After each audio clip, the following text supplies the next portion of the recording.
ঘরের কাজ হোক কিংবা রান্নাঘরের কাজ, প্রত্যেকটা কাজকেই যদি নিখুঁতভাবে সুন্দর করে গুছিয়ে করতে হয় এবং কাজগুলো সময়ের মধ্যে শেষ করতে হয়, তাহলে কিন্তু বন্ধুরা প্রয়োজন কিছু টিপস অ্যান্ড ট্রিক্স ফলো করা। তো প্রতিদিনের মতো বেশ কিছু সাংসারিক টিপস নিয়ে আজও হাজির হয়ে গেলাম। আশা করি প্রত্যেকটা টিপসই তোমাদের কাজে লাগবে। টিপসগুলো ভালো লাগলে চ্যানেলটিকে সাবস্ক্রাইব করে নিতে একদমই ভুলো না। তো নমস্কার বন্ধুরা, মৌস ফ্যাশনে তোমাদের সকলকে স্বাগত জানাই। আশা করি তোমরা সকলেই ভালো আছো।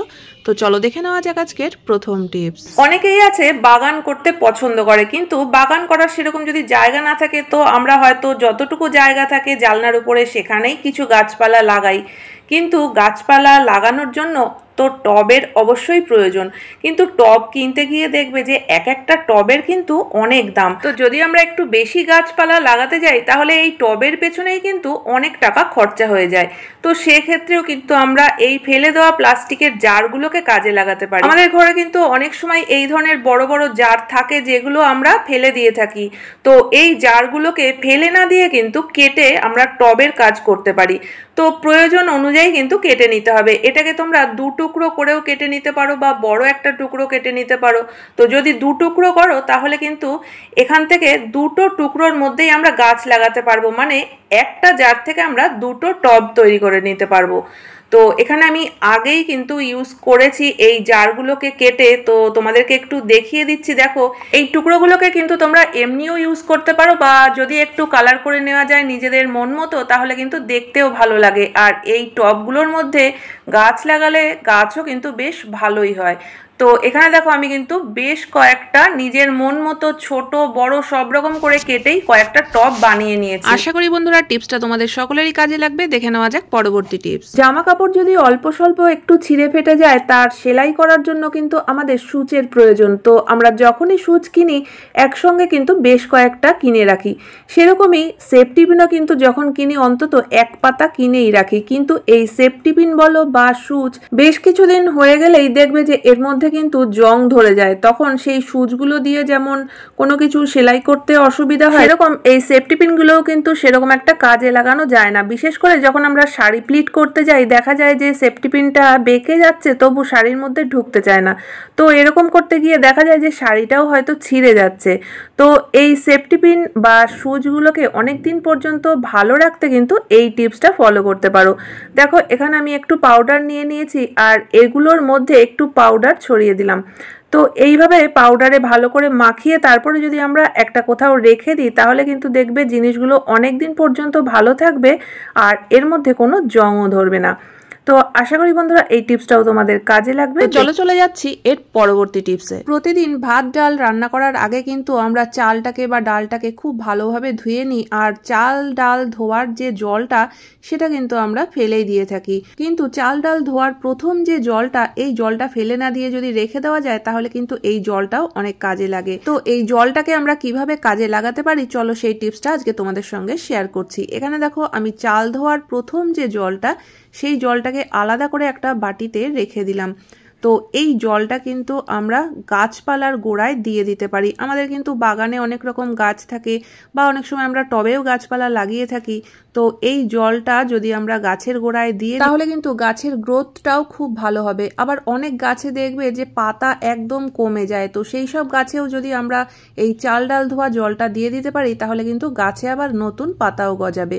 তবে একটা জিনিস খেয়াল রাখতে হবে, প্রত্যেক দিন কিন্তু এই চাল ডাল ধোয়া জলটা গাছের গোড়ায় দেয়া যাবে না, অন্তত 15 দিনে একবার ব্যবহার করতে হবে। তো আশা করি বন্ধুরা এই ছোট্ট টিপসটা সকলেরই কাজে লাগবে। চলে যাচ্ছি পরবর্তী টিপসে। বাচ্চাদের সাথে করে নিয়ে রাস্তায় বেরোলে অনেক সময় কিন্তু বাচ্চারা চকলেট বা ক্যাডবেরি এই ধরনের জিনিস খাওয়ার জন্য বায়না করে থাকে, বা অনেক সময় রাস্তায় যদি কখনো খিদে পায়, আমরা কিন্তু এই ধরনের ছোট ছোট বিস্কুটের প্যাকেটও কিনে নিয়ে থাকি। কিন্তু সমস্যা হয় এই প্যাকেটগুলো খোলা নিয়ে। যতই টানাটানি করি না কেন, প্যাকেটগুলো কিন্তু খোলাই যায় না। তো বেশ অসুবিধায় পড়তে হয়। তো আমরা যদি বাড়িতে থাকা অবস্থায় এরকম হয়, আমরা কিন্তু কাঁচি দিয়ে মুখটাকে কেটে ফেলি। কিন্তু বাড়ির বাইরে বেরোলে সাথে করে তো আর কাঁচি নিয়ে আমরা বেরোই না। তো সেক্ষেত্রে আমরা কিভাবে খুব সহজে এই প্যাকেটগুলোকে খুলতে পারি, সেই টিপসটাই তোমাদের সঙ্গে শেয়ার করছি। দেখো, বিস্কুটের প্যাকেট হোক কিংবা ক্যাডবেরি বা চকলেটের প্যাকেট, প্রত্যেকটা প্যাকেটের পেছনে কিন্তু এই ধরনের একটা অংশ ওঠানো মতো থাকে। তো আমরা কিন্তু ব্যাপারটা বুঝতে পারি না যে এরকম কেন দেয়া থাকে। তো যারা টিপসটা জানো তাদের তো কোনো সমস্যাই নেই, কিন্তু যারা জানো না এই টিপসটা তাদের কাজে লাগবে।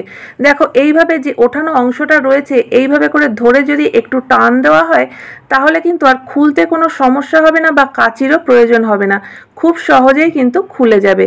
তো এটা কিন্তু প্রত্যেকটা প্যাকেটের পেছনেই দেয়া থাকে, আমরা হয়তো অনেক সময় জানি না বলে আমাদের সমস্যায় পড়তে হয়। তো চলো দেখে নেওয়া যাক এর পরবর্তী টিপস। বন্ধুরা আমরা কিন্তু প্রত্যেক মহিলারাই নেল পলিশ পরতে খুব ভালোবাসি। তো কখনো সখনো একটা সমস্যা হয়, দেখবে হয়তো আমরা নেল পলিশের শিশিটা খুলে নেল পলিশ পরছি আর কোনোভাবে হাতের ধাক্কা লেগে নেল পলিশের শিশিটা পড়ে গেল, তো পুরো নেল পলিশটাই কিন্তু তখন মেঝেতে পড়ে যাবে।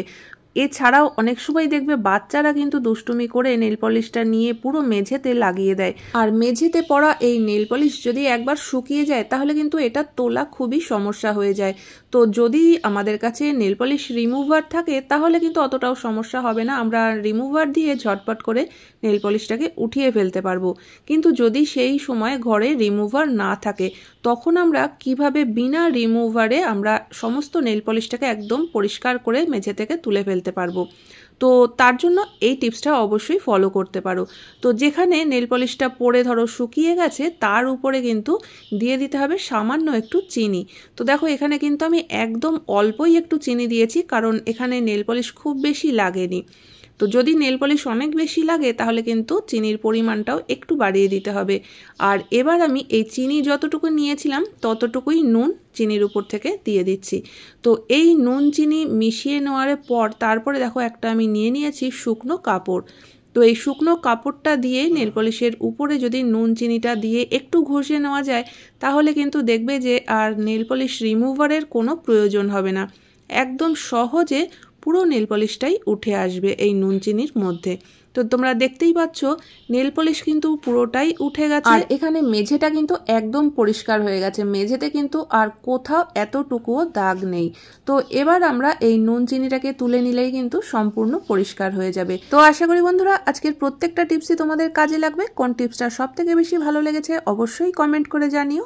ভালো লাগলে চ্যানেলটিকে সাবস্ক্রাইব করে পাশে থাকা বেল আইকনটা অবশ্যই প্রেস করে দিও, যাতে নতুন ভিডিও আপলোড করলে নোটিফিকেশান সবার আগে তোমাদের কাছে পৌঁছে যায়। তাহলে বন্ধুরা আজকের মতো ভিডিও এখানেই শেষ করছি, দেখা হচ্ছে আবার নতুন ভিডিওতে। পুরো ভিডিও দেখার জন্য সকলকে অসংখ্য ধন্যবাদ।